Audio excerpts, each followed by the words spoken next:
Agora estamos começando um novo capítulo no livro de Zacarias.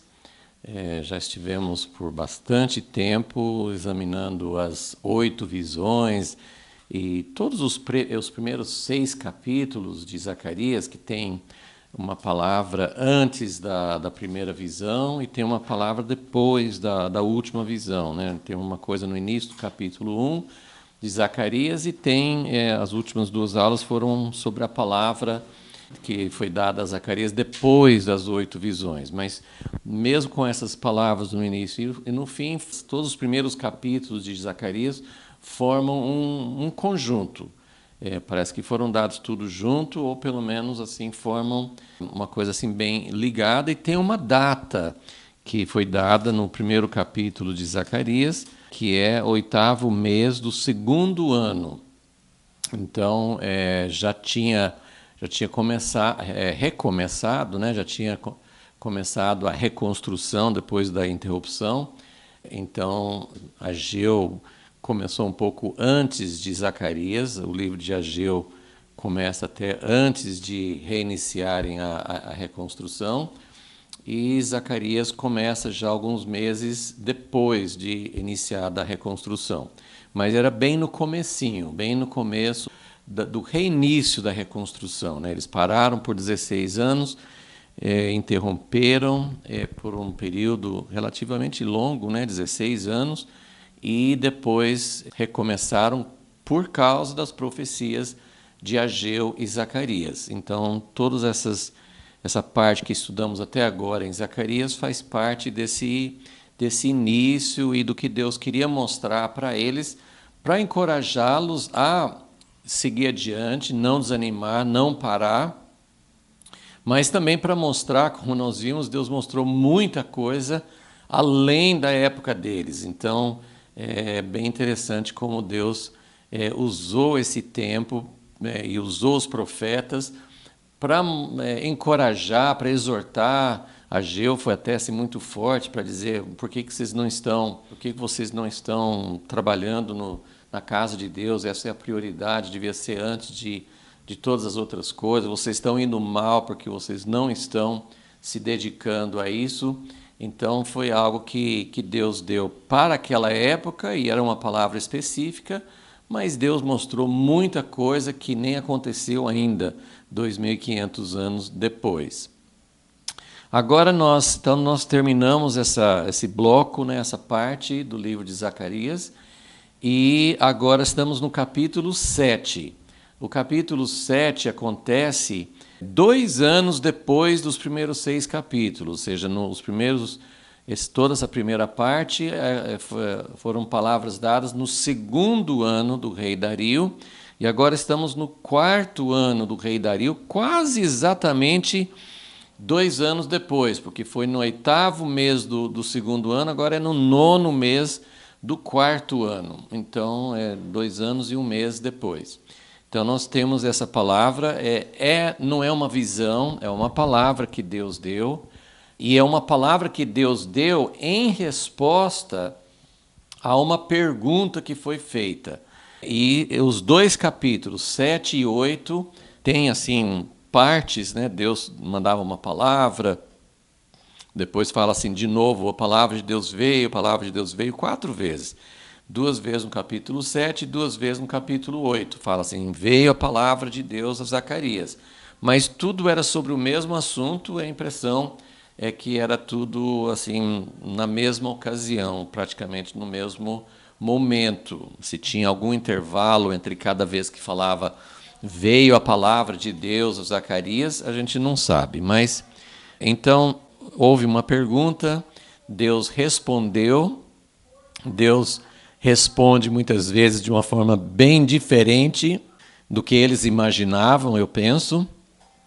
Mas nós vamos examinar um pouco, começar a examinar essa pergunta e as respostas nesses 2 capítulos. Vamos orar e pedir que, mais uma vez, o Senhor nos dê a graça da sua revelação, a graça da sua presença, que cada pessoa que está ouvindo e acompanhando essa palavra também possa sentir revelação e graça do Senhor na sua vida. Senhor Deus, nós somos muito gratos por tudo que o Senhor tem feito e por tua fidelidade, pela maneira como o Senhor tem agido ao longo da história, nessa época em particular. É maravilhoso ver como o Senhor tem agido. E é maravilhoso ver também como o Senhor responde às perguntas que os homens fazem. Nós temos perguntas, muitas vezes depende do coração, da atitude quando se faz a pergunta, mas o Senhor responde às nossas perguntas. E que nós possamos ter a mesma pergunta também no nosso coração. Nossas circunstâncias, nossa história são diferentes, mas nós também temos as mesmas dúvidas.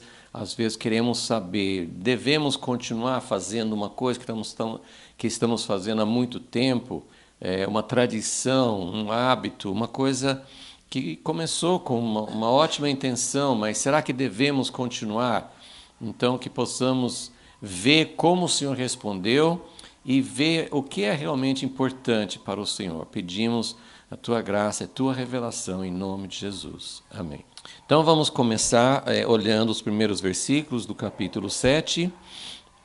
No 4º ano do rei Dario, veio a palavra do Senhor a Zacarias, no 4º ano do 9º mês, que é Quisleu. Esse Quisleu não é um nome hebraico, é um nome babilônico do mês, né, que é Quisleu. Quando de Betel foram enviados Sarezer e Regem-Meleque e os seus homens, né, então o pessoal de Betel, que é uma cidade que fica bem próxima a Jerusalém, um pouco ao norte de Jerusalém. Então eles enviaram 2 representantes e mais alguns, né, e seus homens. Então veio uma comitiva para suplicarem o favor do Senhor. Então eles foram para Jerusalém. A casa de Deus nessa época não estava pronta, mas já tinha o altar, possivelmente já estavam oferecendo sacrifícios, né? Pode ser. Eles vieram para suplicar o favor do Senhor. E fizeram uma pergunta. Disseram aos sacerdotes que estavam na casa do Senhor dos Exércitos. Então, a pergunta foi dirigida para sacerdotes que serviam na casa de Deus. E também dirigiram a pergunta aos profetas. Os profetas que nós conhecemos, né, que foram citados, eram Ageu e Zacarias. E quem vai trazer uma resposta de Deus para eles é Zacarias. Então a pergunta deles foi esta: chorarei. A palavra chorarei aqui é uma palavra assim que é uma palavra de lamentação, é uma palavra de as pessoas que estavam em luto por causa de alguém que morreu. Sim, era um ato não só de chorar, mas de demonstrar por várias maneiras, e uma das maneiras era jejum. Chorarei eu no 5º mês, com jejum, como tenho feito por tantos anos. Então, na pergunta deles, eles falam que já fazia muitos anos. E quando Deus começa a responder, no versículo 4, veio a minha palavra do Senhor dos Exércitos, dize a todo o povo desta terra. Então, a resposta não é dirigida só àqueles que fizeram a pergunta, os representantes de Betel, mas era dirigida a todo o povo desta terra e aos sacerdotes, que são os líderes, que geralmente dirigiam, que mantinham os costumes, essas práticas, né? Os sacerdotes, sem dúvida, eram as pessoas que organizavam, que mantinham esse hábito. Então, é dirigida a todo o povo e aos sacerdotes. Quando jejuastes e pranteastes, então, mais uma vez, assim, é jejum com pranto, com choro, no 5º e no 7º mês. Então é interessante, a pergunta fala do 5º mês, mas não era só uma época que eles jejuavam. Na resposta vem no 5º e no 7º. E lá adiante, no capítulo 8, quando ele, na verdade, ele demora esses 2 capítulos, Deus vai responder várias coisas, vai explicar várias coisas, mas só lá no final do capítulo 8, no versículo 19, ele fala de 4 épocas de jejum. Então, era no 5º mês, era no 7º mês, mas em Zacarias 8:19 fala também do 4º mês, do 5º, do 7º e do 10º. Então, na verdade, havia 4 ocasiões no ano, 4 vezes no ano que eles jejuavam. E, voltando para capítulo 7, versículo 5, Deus fala assim, que eles faziam isso durante estes 70 anos. Então, era uma prática que iniciou-se e que foi mantida durante o período do cativeiro, durante os 70 anos. Então, nós temos várias coisas para colocar aqui, antes de ver a resposta de Deus. No seu esboço, que está disponível para todos, eu coloco aqui essas 4 datas e o que essas datas significam. E aqui na folha tem especificamente esse do 5º mês, que é o mês que era a data mais importante. A pergunta veio falando do 5º mês. E depois nós vemos nesses outros textos complementares que eles também jejuavam em mais 3 ocasiões. Então, a data, por que do 5º mês? Qual era o significado? Então, nesses 2 capítulos, nós não temos assim uma relação assim, por que eles jejuavam no 5º mês? Por que eles jejuavam nas outras 3 ocasiões?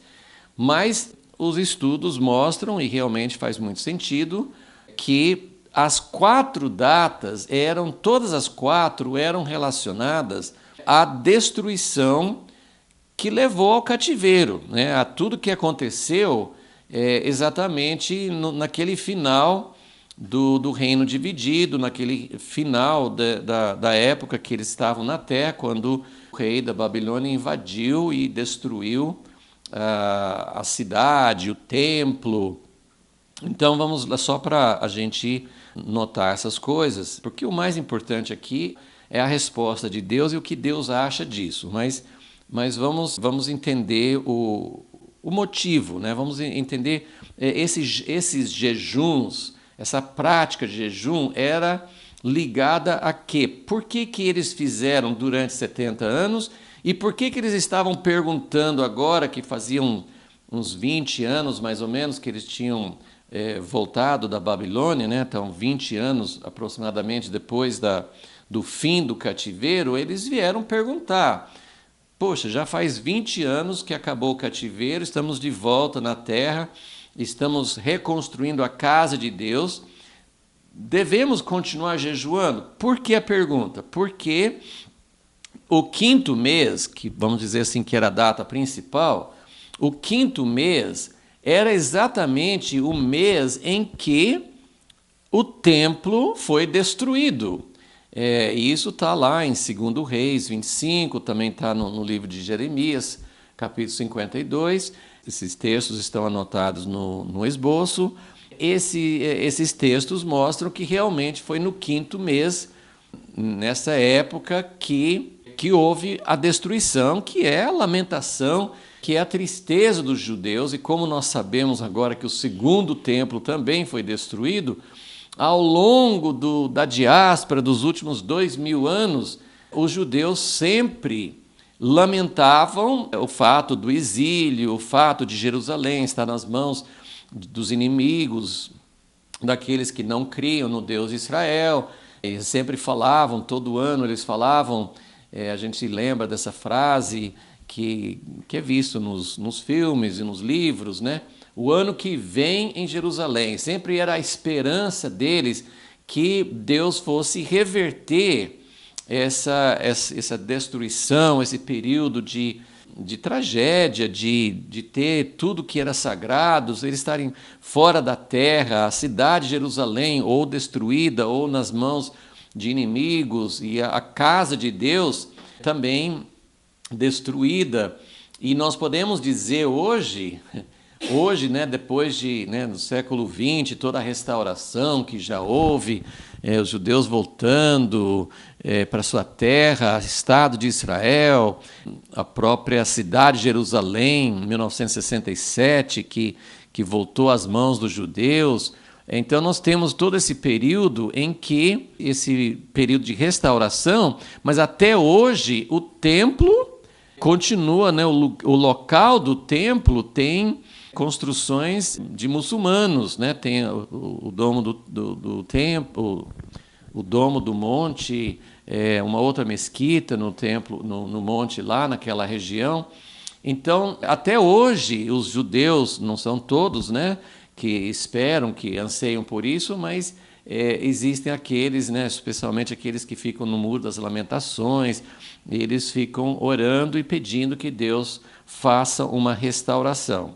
Então, o 5º mês, que é a data mais importante, era exatamente o mês, a data em que o templo e a cidade de Jerusalém foi aquele momento final. Depois o rei Zedequias foi morto, os filhos dele também, e o povo levado, o restante do povo levado para o cativeiro. Então, foi uma época assim final, né? Durante anos eles vinham sofrendo derrotas e alguns grupos sendo levados para o cativeiro, mas essa data era a data assim, de finalização e principalmente esse símbolo tão sagrado da casa de Deus.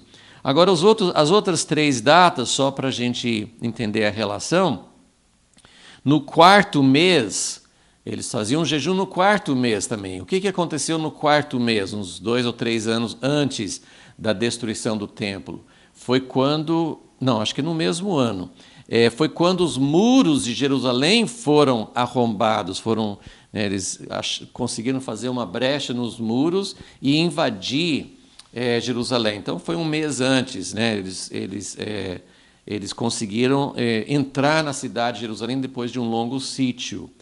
O 7º mês foi algo que aconteceu um pouco depois, né? Acho que tudo foi no mesmo ano, mas o 7º mês foi quando o rei de Babilônia ele nomeou um governador sobre os poucos que tinham ficado, né? Ele levou a maior parte embora para o cativeiro e ele deixou Gedalias. Essa história está também em 2º Reis, mas em Jeremias, mas com mais detalhes.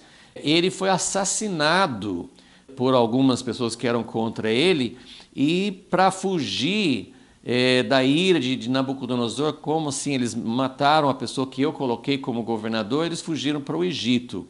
Então foi assim, tipo mais uma etapa da desgraça, assim, mais pessoas tiveram que sair também da terra de Israel. E o 10º mês, isso já volta uns 2 ou 3 anos antes, que foi quando quando os babilônios iniciaram o sítio de Jerusalém. Ok? Então, assim, para resumir, eram 4 datas, todas relacionadas com a destruição de Jerusalém, com o final do tempo deles na terra, assim, colocou fim a todo esse período do povo de Deus na terra prometida, não tinham mais a favor de Deus, foram espalhados e foram expulsos. Agora eu queria assim colocar, porque até hoje a data no 5º mês é uma data muito importante para os judeus. É o chamado o 9º dia do mês de Av, que geralmente cai, assim, como o calendário judaico é um pouco diferente do nosso calendário e varia um pouco, assim como Páscoa e outras datas de festas dos judeus, assim, sempre varia, não cai na mesma data do nosso calendário. Mas esse 5º mês, chamado mês de Av, cai ou final de julho ou início de agosto. E eles chamam essa data de Tisha B'Av, que significa o 9º dia do mês de Av. Essa data, a gente não tem certeza se todas essas datas que eles colocam aqui realmente aconteceram exatamente nessa época. Assim, a ideia é que esse dia do calendário é o dia mais triste para os judeus, porque olha quanta coisa, isso aqui ainda não é completo, eu só pesquisei um pouquinho para pegar as principais datas. Esse primeiro acontecimento foi em Números 13 e 14, quando eles estavam no deserto, depois de sair do Egito, e Moisés enviou 12 espias para ver a terra, e era para eles já, em seguida, os espias foram para ver, e depois eles iam entrar na terra prometida, no segundo ano depois que saíram do Egito. Mas dos 12 espias, 10 trouxeram um relatório muito ruim, o povo ficou desesperado, eles não acreditaram em Deus, não confiaram, e Deus deu uma sentença. Então, por causa disso, vocês vão ficar 40 anos no deserto até morrer toda essa geração que saiu do Egito. Então foi a primeira coisa muito ruim, mas assim, eu penso que isso é mais uma tradição, porque na Bíblia não fala assim que foi no quinto mês. Eu não sei se eles têm alguma outra maneira de provar, mas por tradição os judeus relacionam essa como o primeiro dos acontecimentos. Agora, realmente, essa destruição do primeiro templo, temos o registro bíblico que aconteceu no quinto mês. Tem umas variações de dias. Em 2 Reis fala no dia, acho que um fala no dia 7 do mês de Ave, e em Jeremias fala no dia 10. Mas era o mês de Ave, né? Então tem algumas variações assim do dia, mas foi no ano de 586 a.C. Então isso aqui é bem documentado, né, pela Bíblia. A destruição do segundo templo no ano 70, isso não está na Bíblia, não, mas eles têm já têm mais registros históricos. Segundo esses registros, também aconteceu no mesmo dia. Então, assim, é um dia negro, é um dia terrível para os judeus. Aí depois nós temos, do ano 70, já foi assim um juízo bem sério que Jesus previu e tudo. Foi uma data muito significativa, mas nós temos uma segunda data que não é tão falada, mas que é muito forte também, que foi no ano 135 depois de Cristo. Houve uma rebelião contra Roma. Tinha-se Bar Kokhba, que se proclamou como Messias, né? Não aceitava que Jesus tinha sido o Messias, e ele se colocou como Messias, e ele foi o líder de uma grande revolta contra os romanos, e eles foram duramente, como aconteceu no ano 70, eles foram massacrados pelos romanos. Então foi exatamente no dia 9 de Ave, pelo menos de acordo com os dados históricos, parece que foi no mesmo dia.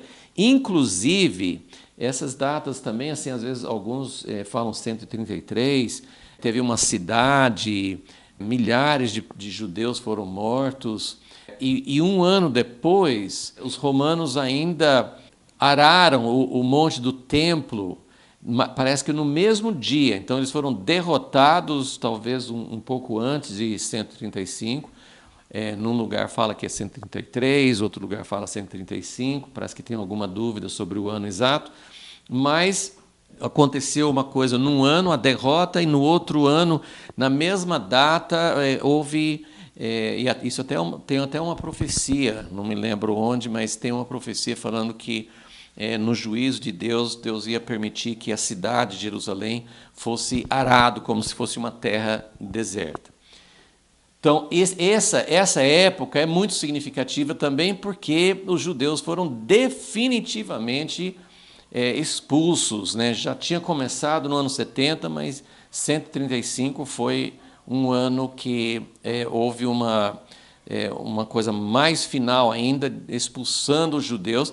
E, na verdade, sempre houve um pequeno remanescente de judeus na terra de Israel, e muitas vezes perto de Jerusalém ou em Jerusalém, mas era um número muito pequeno. E olha o que mais aconteceu. Nessa mesma data foi quando os judeus foram expulsos da Inglaterra, em 1290. da Espanha, em 1492. O decreto do rei foi alguns meses antes, mas eles deram 4 meses de prazo, e esse 4 meses de prazo venceu exatamente, parece que até na data, né, de 9 de Ave, quando eles foram expulsos, 1492. E tem várias outras datas que eu não coloquei, parece que quando a Alemanha declarou guerra contra a Rússia e desencadeou a Primeira Guerra Mundial, que não envolveu tão diretamente judeus, mas foi quase que uma preparação na Primeira Guerra para o surgimento de Hitler e os nazistas na Segunda. Mas também aconteceu no 9º dia de Ave. Mas essa data aqui do Holocausto, solução final, né, que os nazistas chamaram de exterminar, foi a data em 1941, quando eles tiveram a decisão de Hitler e do governo dele de colocar em prática a solução final para matar os judeus no Holocausto. Então, eu estou dizendo tudo isso para que a gente tenha uma consciência um pouquinho mais forte ainda do que Deus está falando aqui a respeito da pergunta que eles estavam fazendo e da resposta de Deus para isso, né? E é claro que, como tem todos esses acontecimentos depois, na época que veio a pergunta aqui, na verdade eles estavam só pensando nessa destruição do primeiro templo, eles não tinham todos esses outros acontecimentos que vieram depois. Mas era algo muito significativo. Durante 70 anos, eles tiveram uma prática de jejuar e orar. E até hoje, eu coloquei tudo isso porque para os judeus, nem são só os judeus religiosos. Os judeus religiosos levam mais a sério, geralmente, essas coisas.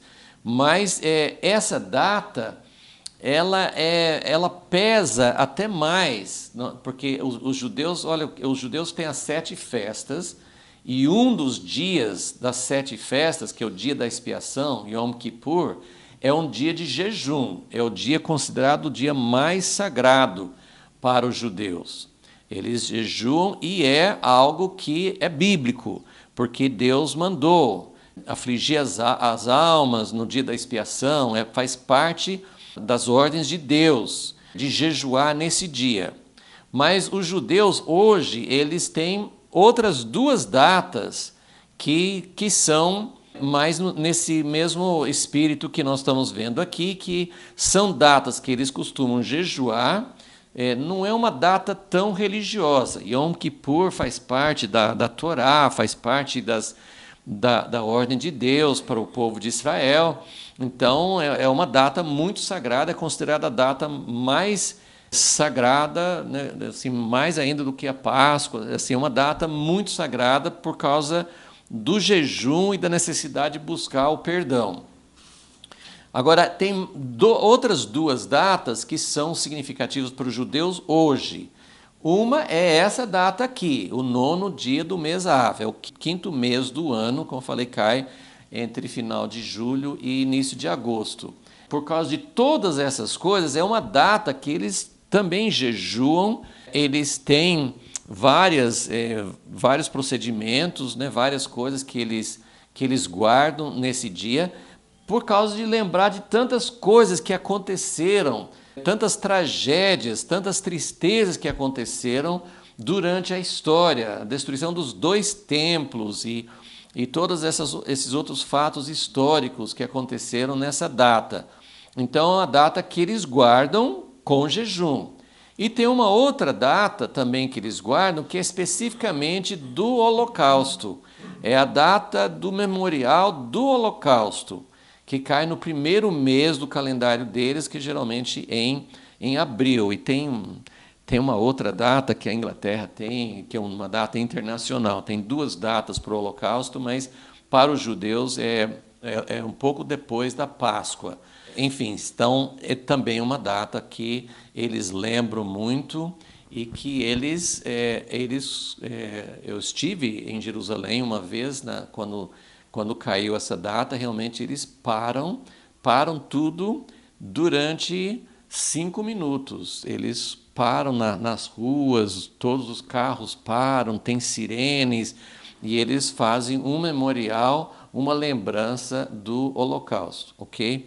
Então, assim, é muito importante entender alguns contextos históricos disso, porque nos ajuda a entender mais assim o fundo da pergunta. Então, vamos voltar para o texto aqui de Zacarias 7.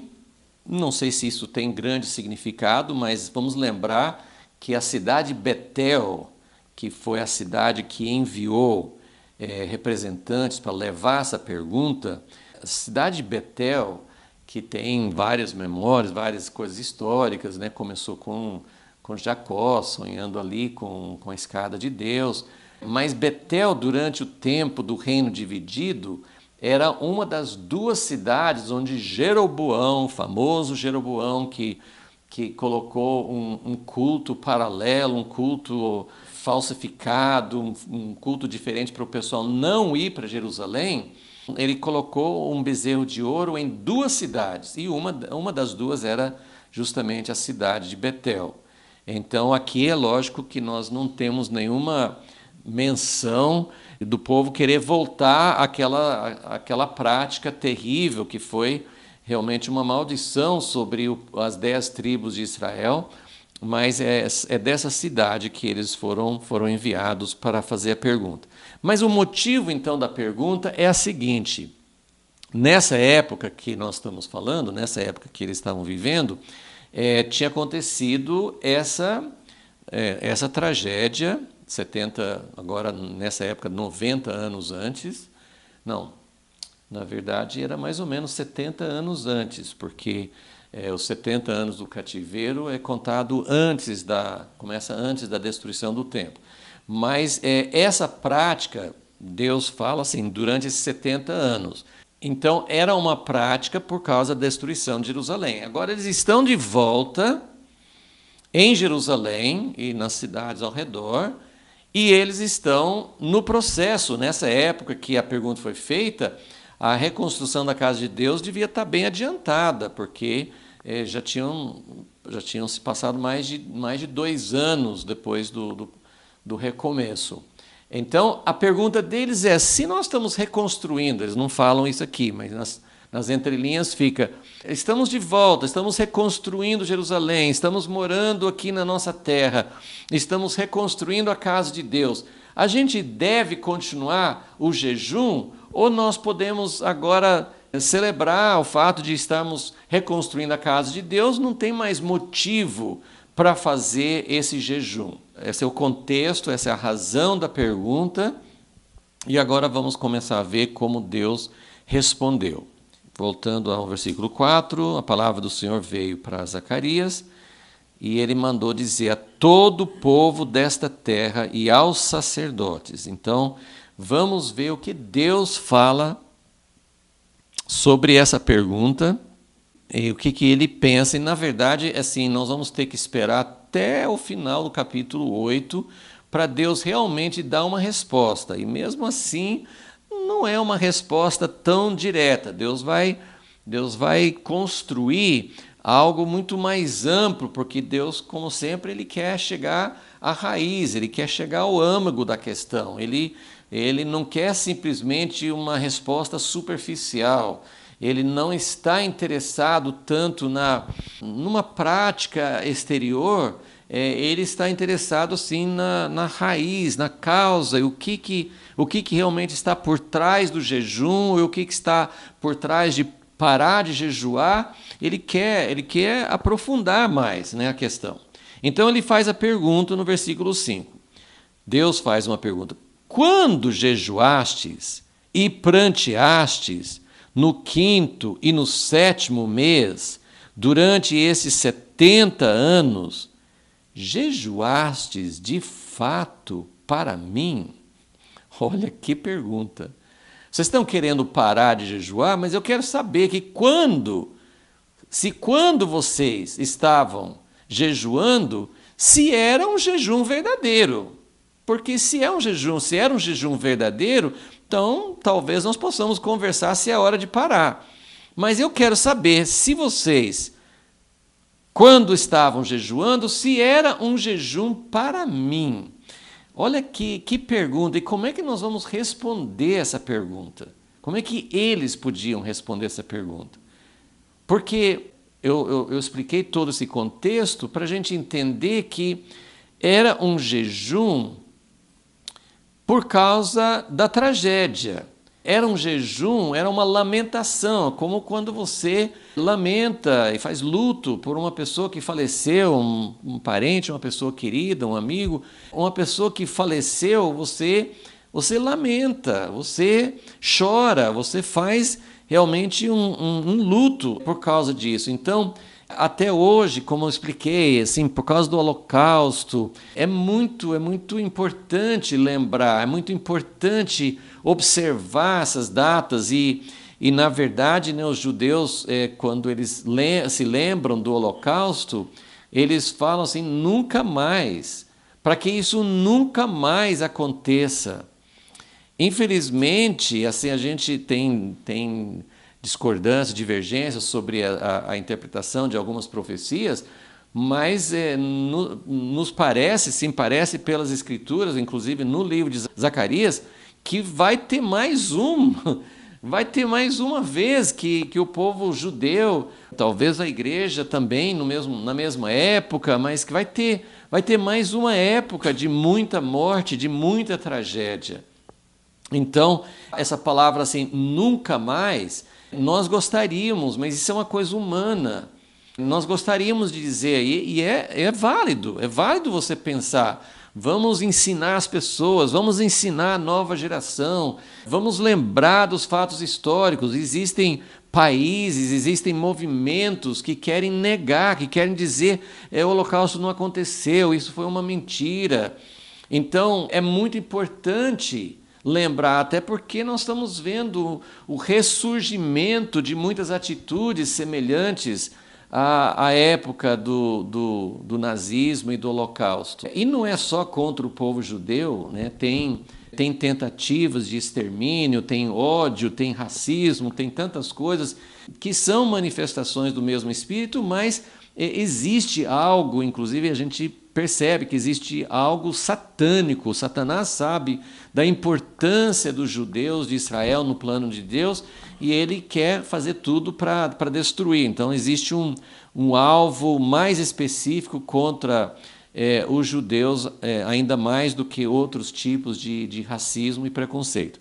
Mas, então, a ideia de lamentar, a ideia de fazer um luto, a ideia de chorar, de prantear, em si, não é uma ideia tão ruim, né? Não é uma ideia assim, Deus não está falando contra essa ideia em si, mas Ele está perguntando, o jejum que vocês fizeram era um jejum para mim? Então, para a gente entender o que é esse jejum para mim, nós temos que continuar lendo, porque ele na verdade, ele não define muito objetivamente, mas à medida que a gente continua lendo, nós podemos entender um pouco mais. Então, agora no versículo 6, ele fala, ou quando comestes, quando vocês jejuaram, vocês estavam jejuando para mim, e quando vocês estavam comendo e bebendo, não foi para vós mesmos que comestes e bebestes? Que momento de comer e beber? Bom, ele pode estar se referindo a todos os dias, né? O apóstolo Paulo fala assim, tudo que vocês fazem, comendo, bebendo, praticando qualquer coisa, deve ser para a glória de Deus. Então, é bem geral. Mas eu penso que esse comer e beber, quando é que tinha um significado especial para Deus comer e beber?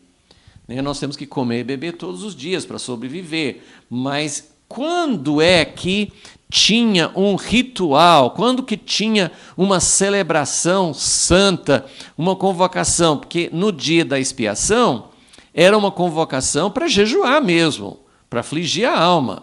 Mas todas as outras festas, principalmente as 3 principais, Páscoa, Pentecostes e Tabernáculos, essas festas eram momentos, nós vamos ler daqui a um pouquinho, um dos textos que fala sobre isso, mas a festa As festas nos dias determinados eram dias em que 3 vezes por ano todos os homens tinham que ir para o lugar que Deus separou, que é justamente Jerusalém. Eles tinham que ir para o lugar onde estava o templo, onde estava a casa de Deus. E eles faziam sacrifícios, mas era uma festa, era uma celebração. Na Páscoa, eles celebravam a saída do Egito. Então, eles comiam cordeiro e geralmente não tem uma associação tão grande na Páscoa de ser um momento de alegria e de celebração, embora, claro, a saída do Egito era um motivo de grande celebração. Mas, pelo menos no texto em Deuteronômio 16, ele fala mais sobre a festa de Pentecoste, que é chamada Festa das Semanas, e a festa dos tabernáculos, que ele fala assim, é um momento que vocês vão se reunir, vocês vão vir de todas as cidades, vocês vão se reunir em Jerusalém e vocês vão comer e beber juntos. Era uma celebração. Então, embora aqui não fale especificamente de festa, mas eu penso que aqui esse versículo diz, quando comestes, quando bebestes, não foi para vós mesmos. Isso pode ser do todo dia, mas eu acho que especificamente nesses momentos de celebração. E a pergunta então é, quando vocês jejuam, vocês estão jejuando para mim? E quando vocês fazem festa? Vocês estão fazendo festa da maneira certa? Então, como é que a gente jejua do jeito certo e como é que a gente faz festa do jeito certo? E claro que tudo vocês já percebem, se Deus está falando assim, vocês estavam de fato fazendo para mim, é claro que nós vamos sempre voltar ao maior mandamento de todos, que é amar a Deus sobre todas as coisas. Nossa vida é direcionada a Deus. Quando nós lembramos de tragédias, nós não devemos lembrar só da tragédia no sentido assim, olha como nós sofremos, olha como nós passamos por tantas coisas. É realmente incrível, se você estudar a história dos judeus, tem não só essas datas aqui, tem muitas épocas, tem muitas tragédias, tem muito sofrimento, e de outros povos também, quanto que os escravos da África sofreram, quanto que outros povos têm sofrido, quanto que os pobres sempre sofrem. Então existe um grau enorme de sofrimento e vale a pena lembrar da escravidão, vale a pena lembrar do sofrimento, vale a pena lembrar de quantas tragédias aconteceram na história, como que os impérios são cruéis, como o colonialismo europeu e como o colonialismo capitalista, e como que todas essas coisas têm trazido sofrimento. Vale muito a pena lembrar. Mas Deus está falando assim, que o jejum que eles praticaram no cativeiro estava faltando alguma coisa. Então, Deus falou assim, antes de vocês falarem de vamos encerrar, vamos colocar um fim nesse tipo de jejum e vamos, né, eles não falaram, mas sei lá, vamos agora celebrar, vamos comer juntos. Deus está falando assim, vocês nem jejuaram do jeito certo e nem celebraram festas de celebração do jeito certo. E aí a pergunta é, ok, então Deus está falando que a gente não fez para Ele. Deus está falando assim que nós fizemos algo como um ritual, e aí a gente se lembra. Tem um versículo muito famoso, que acho que todos se lembram, é quando Saul foi oferecer um sacrifício e ele não tinha obedecido à ordem de Deus, e Samuel chegou e falou assim, isso está em 1 Samuel 15, Samuel chegou e falou assim, Deus tem tanto prazer no sacrifício, os profetas falavam direto isso, eu não quero tantos sacrifícios, mas o sacrifício era ordenado por Deus, Deus instituiu os sacrifícios, e depende de Deus falar assim, mas eu não estou gostando dos sacrifícios. E isso em relação a tudo. Isaías, Jeremias, Malaquias, a gente pode achar muitos textos na Bíblia que Deus fala assim, né, em Malaquias Deus fala assim, eu queria que vocês fechassem as portas da minha casa, porque vocês entram para fazer sacrifícios e para trazer louvor, para fazer os rituais, para ter um sacerdócio, mas tudo cheira mal para Deus, ao invés de ser um cheiro suave, ao invés de agradar, de ser um prazer para Deus, como quando Noé ofereceu o sacrifício depois do dilúvio, fala que era um cheiro suave para Deus. Em outros momentos, houve sacrifícios que representavam um cheiro suave. Deus gostava, Deus instituiu o sacerdócio, os ritos, né, todas as cerimônias, as festas, e de repente Deus fala assim, ai, tudo está me dando nojo, tudo está me dando desgosto. Vocês aparecem aqui e fazem as coisas que eu mandei fazer sem esses sacrifícios, mas está me dando nojo. Por quê? Por que as pessoas fazem? Será por que Deus respondeu para essas pessoas? E a gente fica até assim com dó desses homens que chegaram lá. Acho que eles tinham boa intenção, eles não eram pessoas que eram assim, que tinham coração. Depois vai ter, no capítulo 8, Deus vai falar muita coisa boa também para eles. Mas ele começa com uma resposta negativa, ele começa falando do desgosto dele. Eu estou fazendo um pouquinho de suspense, se você seguir no capítulo, você vai achar a resposta. Mas eu estou querendo assim que a gente comece a perguntar, porque a gente tem costume de ler as passagens, apesar que o livro de Zacarias, eu penso que é um livro muito pouco conhecido. Eu mesmo assim conheço, né, li muitas vezes já, mas é um livro muito pouco estudado. Pelo menos na minha experiência eu vi poucos estudos, eu acho que tem muitos textos aqui que não são bem conhecidos.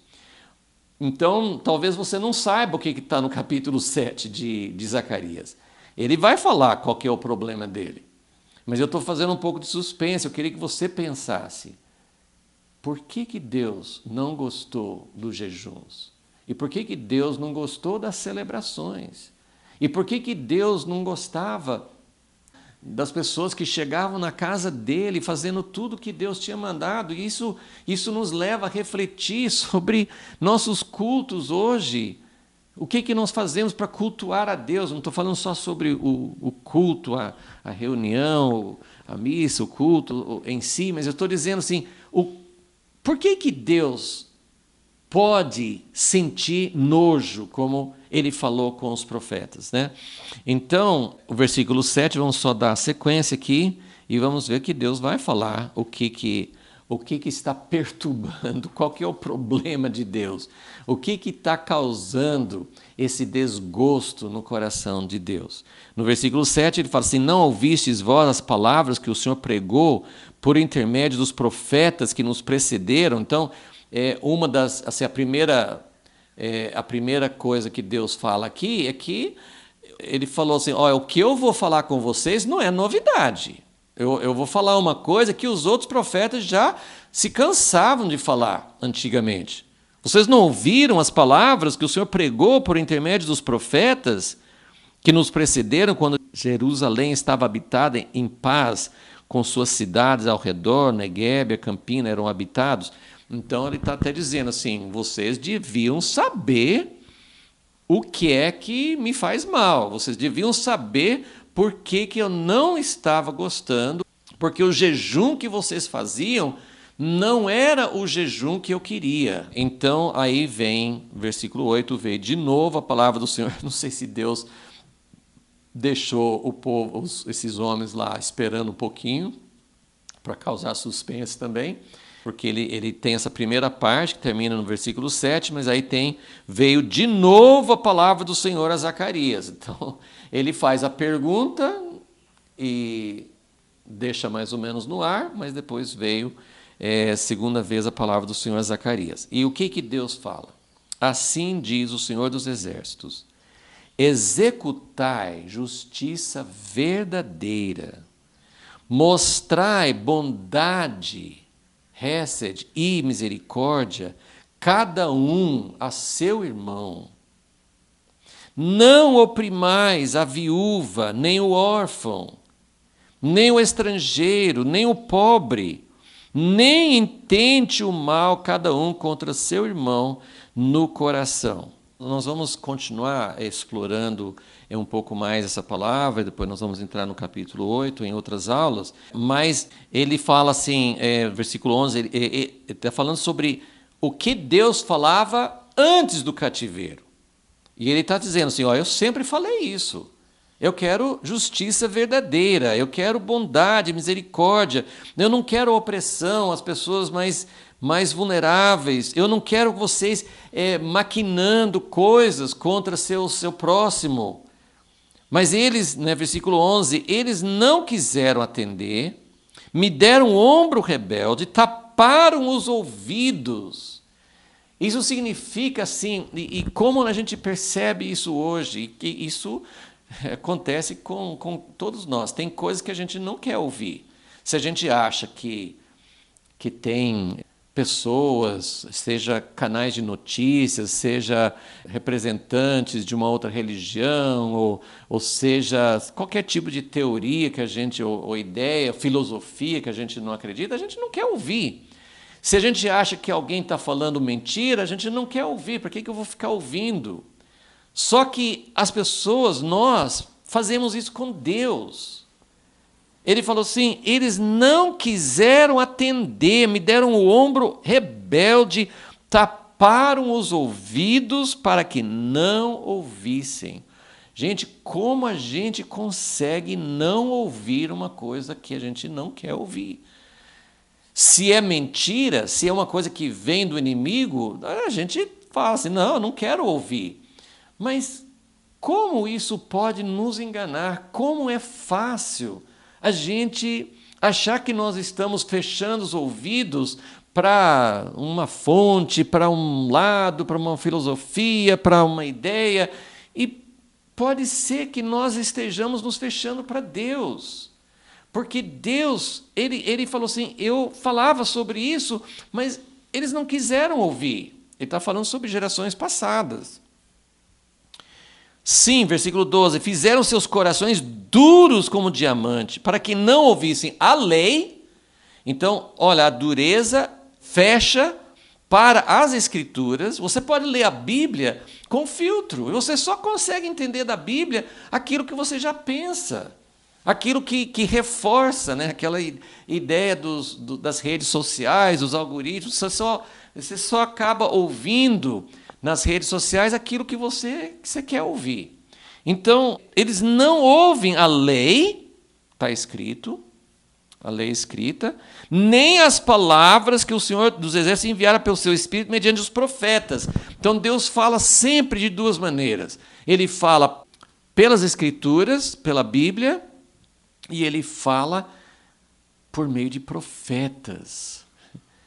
E ele pode falar através de profetas improváveis. Um profeta geralmente não é alguém famoso, geralmente não é alguém popular, geralmente não é alguém com grandes números de seguidores. Nem as palavras que o Senhor dos Exércitos enviara pelo seu Espírito mediante os profetas que nos precederam. Por isso veio a grande ira do Senhor dos Exércitos. Agora, olha o versículo 13. Quando eu clamei, é Deus que está falando. Quando eu clamei, eles não ouviram. Assim também, quando eles clamaram, eu não os ouvi, diz o Senhor dos Exércitos. Então, em síntese, o que Deus está falando é assim. Vocês jejuaram para mim? Agora, o que é jejuar para Deus? Então, tem várias coisas. Ele falou assim, não adianta vocês jejuarem e não praticar justiça com o próximo. Não adianta. Agora, ele também está dizendo, como quando eu falei, vocês não quiseram me ouvir, não adianta agora fazer jejum para que eu ouça, porque toda a ideia por trás do jejum existe essa coisa assim de simplesmente lamentar. Então, nós vamos fazer um jejum, nós vamos fazer uma data para chorar, para prantear, para fazer um lamento, um luto em relação a uma tragédia. Isso é uma coisa, mas Deus está falando, isso era para mim? Vocês estavam querendo que eu ouvisse alguma coisa?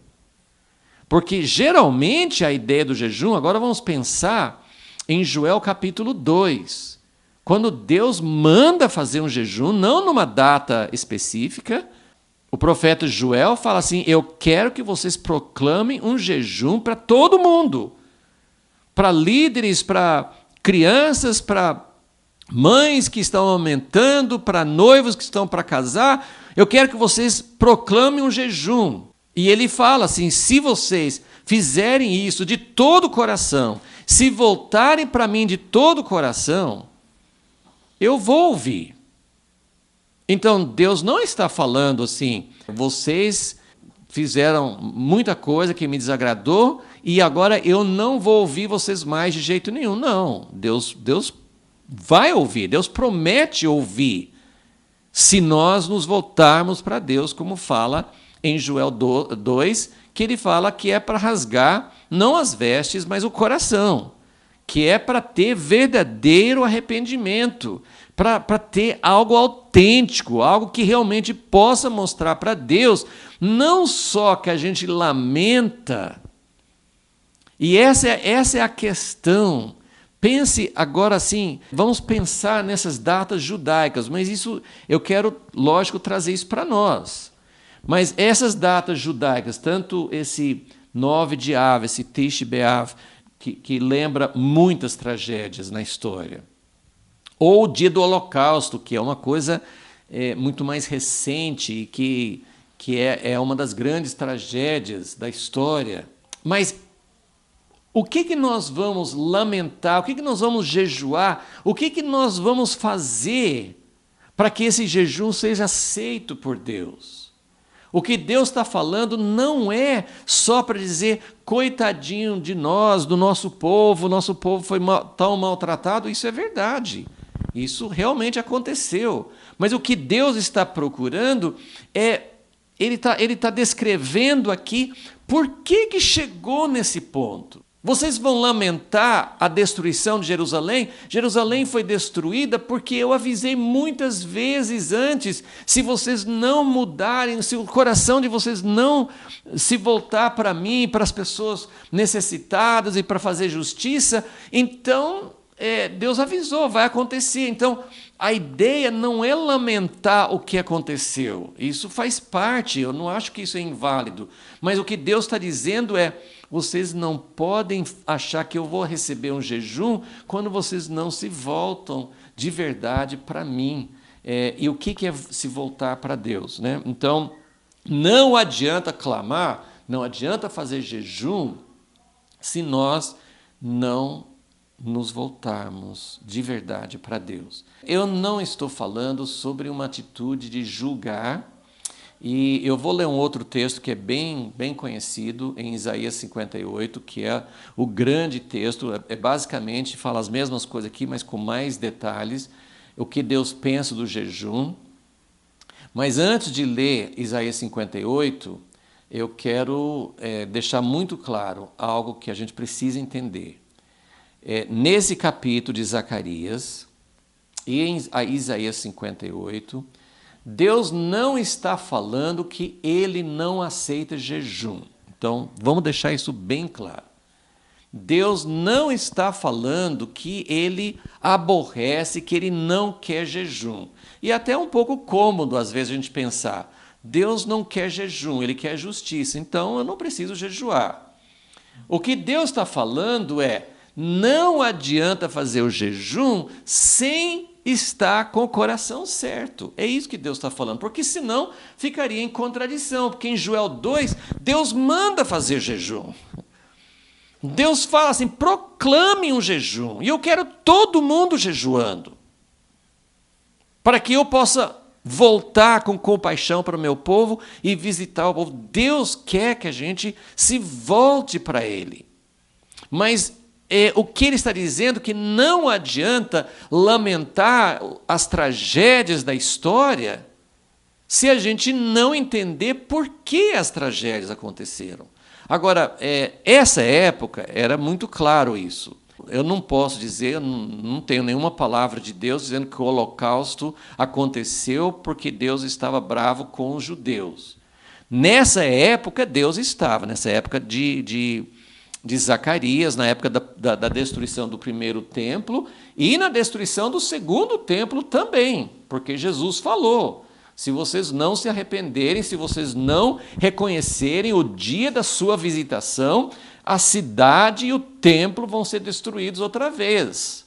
Então, aí nós temos uma coisa clara. O Holocausto nos parece mais algo assim de uma obra satânica querendo acabar com o povo judeu.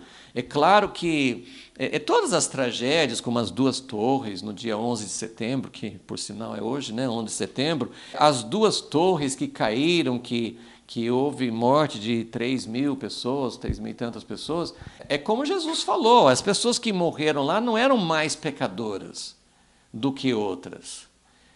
Então, nós podemos lamentar o que aconteceu no dia 11 de setembro, nós podemos lamentar outras tragédias na história. E quantas tragédias estão acontecendo continuamente? Quantas pessoas estão morrendo na Ucrânia? Quantos soldados russos estão morrendo também? Nós vamos ter pena e chorar por causa dos ucranianos só? Não, os russos que não sabem decidir. O triste, o terrível de Deus são as pessoas responsáveis. Mas como que nós vamos lamentar as coisas sem ter esse coração dizendo: Deus, o que o Senhor quer mostrar, o que o Senhor quer mudar e o que realmente agrada ao Senhor? Então, vamos entender, Deus não está falando que não é para jejuar. Deus está falando que não adianta jejuar se você tem uma atitude errada. E a atitude errada é não querer ouvir Deus. Deus vai falando, a gente não dá atenção a Ele, as coisas que Deus está dando, as coisas que Deus está alertando, as coisas que Deus está chamando: mude, voltem para mim, mude o seu coração, tem uma coisa basicamente errada. E o que adianta a gente querer eleger um presidente que seja mais do nosso lado, se nós não estamos realmente, se nós não estamos buscando a Deus? Que tipo de jejum? Tem muitos jejuns. Esse mês tem muita gente jejuando pelas eleições. Eu sou a favor de orar pelas eleições. A grande pergunta é: que tipo de jejum estamos fazendo? Que tipo de súplica estamos fazendo? Nós estamos pedindo algo para nós? Nós estamos querendo facilidade? Ele fala assim: vocês estão jejuando, vocês estão celebrando. Se parar o jejum, Deus, mais ou menos a pergunta de Deus foi essa: se vocês pararem de jejuar e agora não vamos celebrar, mas a celebração de vocês também não é para mim. Vocês estão celebrando para si mesmos. Fazemos festas, fazemos celebrações, mas para nós mesmos. Ok, então vamos terminar lendo o texto que é muito forte em Isaías 58. Eu vou ler, eu tenho uma versão da Bíblia, eu sempre comparo várias versões, mas esse capítulo 58 de Isaías eu gostei bastante na NVI. Então eu vou ler a primeira parte, não o capítulo todo, mas uma boa parte do capítulo, e nós precisamos realmente ter um coração para entender o que Deus está querendo aqui. Isaías 58, versículo 1. Grite alto, não se contenha, levante a voz como trombeta, anuncie ao meu povo a rebelião dele e à comunidade de Jacó os seus pecados. Pois dia a dia me procuram. Então, a incoerência, ele vai mostrando desde o início. O povo, tinha época que o povo nem buscava Deus, nem queria saber de Deus. Afastamento total. Mas o que ele está falando aqui é que essa ideia, o povo fazendo jejum, o povo indo à casa de Deus, o povo procurando dizer: Deus, o que o Senhor tem para nos falar? E Deus precisa realmente chegar, Deus quer chegar ao nosso coração, porque tem umas coisas que não cabem, que não combinam. Ele falou assim: dia a dia me procuram, parecem desejosos de conhecer meus caminhos. Olha que bom! Como se fossem uma nação que faz o que é direito e que não abandonou os mandamentos do seu Deus. Pedem-me decisões justas. Gente, perdoa os paralelos, mas se nós estamos pedindo a Deus, por exemplo, é um exemplo que estou usando do nosso tempo contemporâneo, mas se nós estamos jejuando e orando e suplicando pelas eleições, será que não tem alguma coisa mais por trás disso, mais importante, nós estamos falando com Deus, mas como Deus falou assim, se nós não ouvirmos a voz de Deus, Ele não vai nos ouvir. Então, pedem-me decisões justas e parecem desejosos de que Deus se aproxime deles. E eu estou falando das eleições, mas pode ser uma porção de outras coisas. Eu posso jejuar por coisas boas, pela salvação da minha família, eu posso jejuar porque eu estou passando por uma enfermidade, ou alguém muito querido está com uma enfermidade. Isso em si não é errado, eu posso suplicar a Deus por essas coisas. Eu sou a favor de buscarmos a Deus, para que Deus decida as coisas que vão acontecer na nossa nação. Para que Deus decida o que vai acontecer no mundo em geral. Mas eu quero que todos nós observemos o que Deus está falando aqui. Pede-me decisões justas e parecem desejosos. Deus está falando, olha, vocês parecem ser um povo muito legal, vocês estão buscando, vocês estão pedindo que Deus se aproxime deles. E aí no versículo 3, por que jejuamos? Dizem. E não ouviste? Eles perguntam para Deus, a gente jejuou, o Senhor não viu. O Senhor não falou nada, o Senhor não deu o que a gente pediu. Por que nos humilhamos e não reparaste?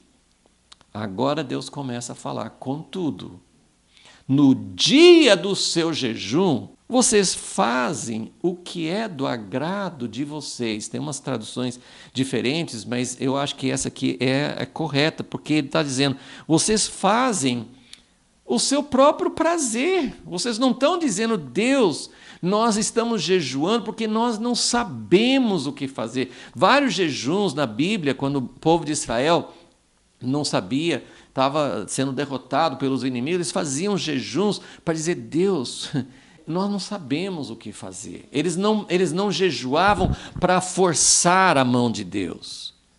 Eles não jejuavam já dizendo assim, nós estamos jejuando. Às vezes as nossas palavras são muito corretas. Deus, faça a tua vontade. Mas no meu coração eu estou dizendo, a vontade de Deus eu já sei qual é. Deus, faça aquilo que eu entendo que é a tua vontade. E não é assim que a gente faz. Então ele fala, no dia do seu jejum, vocês fazem o que é do agrado de vocês e exploram os seus empregados. Assim, vamos dizer, alguém que está jejuando e pedindo a bênção, a prosperidade de Deus, não está sendo justo, não está sendo misericordioso. Versículo 4, o seu jejum termina em discussão e rixa, em brigas de socos brutais. Vocês não podem jejuar como fazem hoje e esperar que a sua voz seja ouvida no alto. Olha que coisa! Vocês não podem jejuar desse jeito e achar que eu vou ouvir. Será esse, versículo 5, o jejum que escolhi?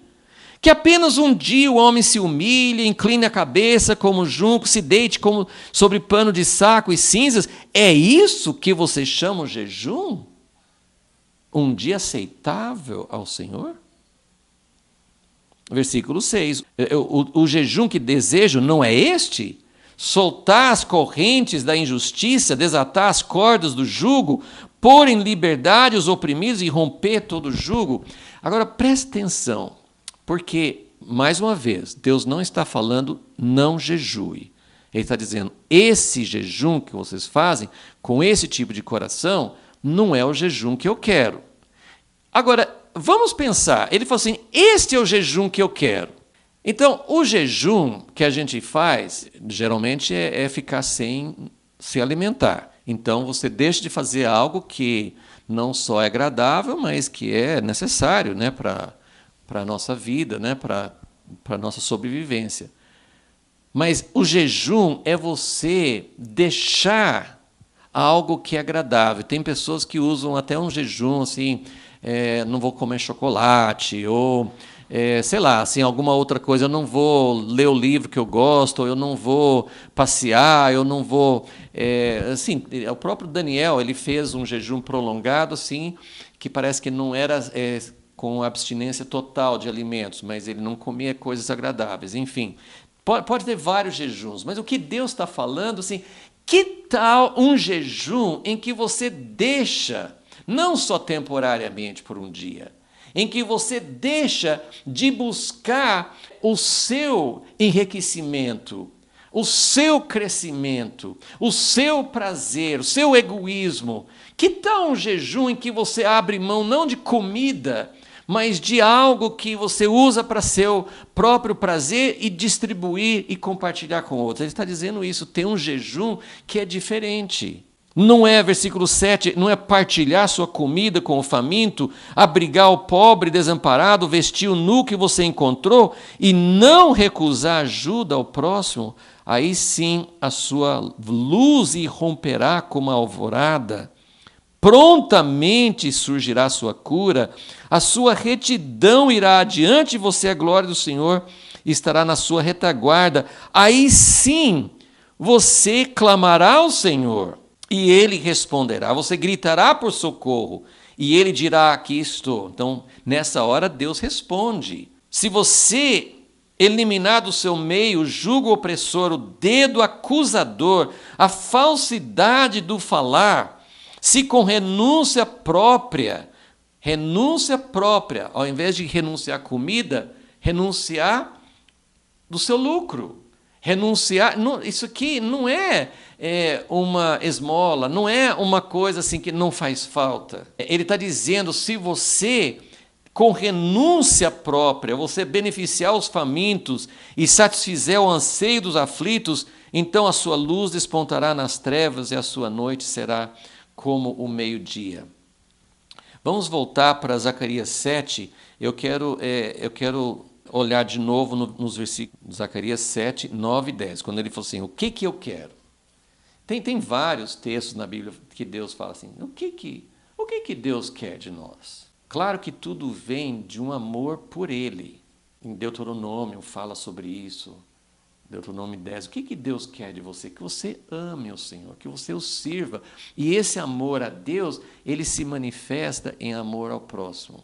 Isso se a gente realmente ama a Deus, se você passa a gostar de uma pessoa muito, muito, você vai gostar das pessoas que aquela pessoa gosta. Você vai querer agradar. O que agrada a pessoa que você mais gosta? Que é Deus. O que alegra o coração dele? Então, olha o que ele fala. Então, Zacarias 7:9. Assim diz o Senhor dos Exércitos: executai justiça verdadeira. Eu queria mostrar aqui nesse versículo que ele fala duas coisas, e Deus sempre junta essas coisas. Deus quer justiça, mas Ele quer misericórdia. Então, olha só. Executai justiça verdadeira. Tem pessoas que são muito justas, muito sim, não querem algo errado, uma decisão errada, defendem a justiça, mas não tem misericórdia nenhuma. Então Deus coloca junto, eu quero justiça verdadeira, eu quero a justiça real, mas eu quero bondade e misericórdia para com seu irmão. E o próprio Deus fala assim que a misericórdia triunfa sobre a justiça. Então, Deus quer justiça, mas acima da justiça, e claro que Deus nos mostra como praticar isso, mas não é justiça, eu quero que é justo. Muitas pessoas falam que é justo. Primeiro as pessoas falam, nós, né? Todos nós achamos justo punir o outro, mas quando é nossa vez, a gente, ou algum amigo nosso, algum familiar, algum aliado, a gente protege. Então, primeiro, a gente não tem justiça verdadeira. Mas mesmo que seja justiça verdadeira, Deus falou assim, eu quero misericórdia, eu quero bondade. E aí ele vai explicar, cada um a seu irmão, e no versículo 10 ele fala assim, não oprimais a viúva. O que é oprimir a viúva? Às vezes é exigindo o justo. Eu posso ser justo com uma pessoa, ela tem que me pagar, ela me deve aluguel, ela tem que pagar as contas. Eu posso ser justo e oprimir. Isso é muito importante a gente entender, porque Deus fala, eu quero justiça, mas eu quero misericórdia, e se você estiver andando, praticando uma justiça que está oprimindo, para Deus não é satisfatório. E isso está na Bíblia inteira, em todo lugar. Perdão, aquela parábola que Jesus contou, o Senhor perdoou uma dívida enorme. Ele não estava sendo justo, ele perdoou, não era justo isso, mas ele perdoou. Então, a justiça, ela tem que andar de mãos dadas com a misericórdia. Não oprimais a viúva, nem o órfão, nem o estrangeiro. Quantas vezes Deus fala sobre isso? Não oprimir a viúva, nem o órfão, nem o estrangeiro, nem o pobre. Nem tente o mal. O que é intentar o mal? Claro, eu não tenho intenção maligna para ninguém. Isso faz parte da concorrência, isso faz parte da competição. Eu quero que o meu inimigo, eu quero que o meu concorrente sofra. Eu quero que ele seja derrotado. Eu quero que ele queime no inferno, eu quero que ele fique na prisão, eu quero que ele perca tudo.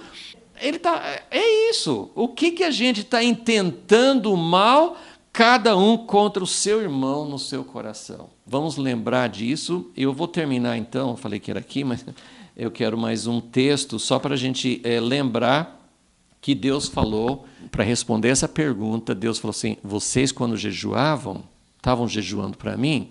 Não, porque estavam jejuando, lembrando da tragédia, mas vocês não mudaram sua atitude em relação ao próximo, vocês não mudaram a atitude do coração. É isso que Deus está falando.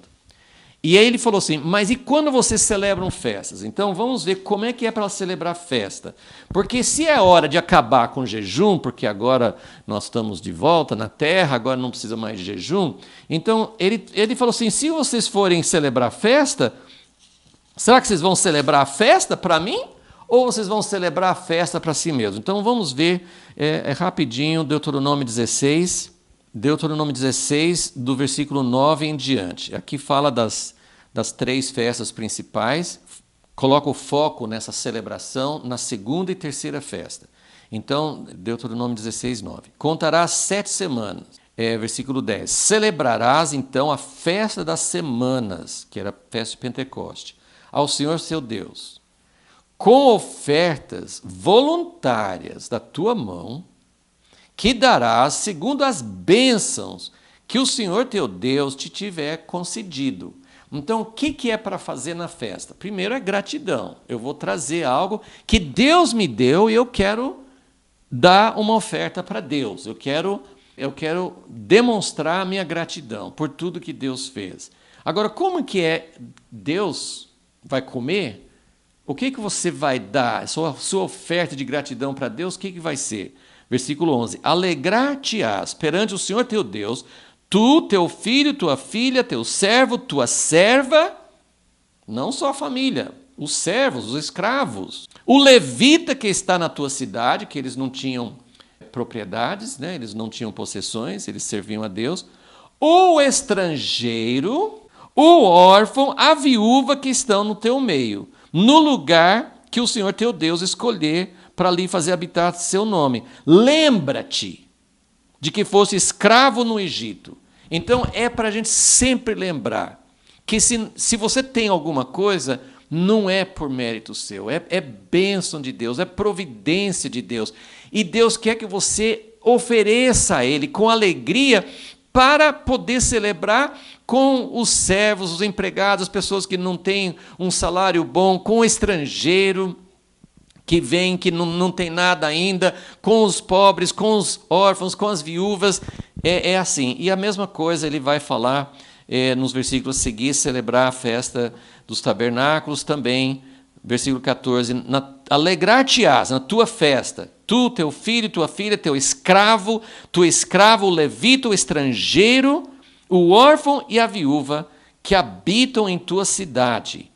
Durante 7 dias celebrarás a festa ao Senhor teu Deus no lugar que o Senhor escolher, pois o Senhor teu Deus há de abençoar-te em toda a tua colheita, em toda a obra das tuas mãos, e a tua alegria será completa. Então Deus está dizendo, é assim que a gente come para Deus e é assim que a gente jejua para Deus.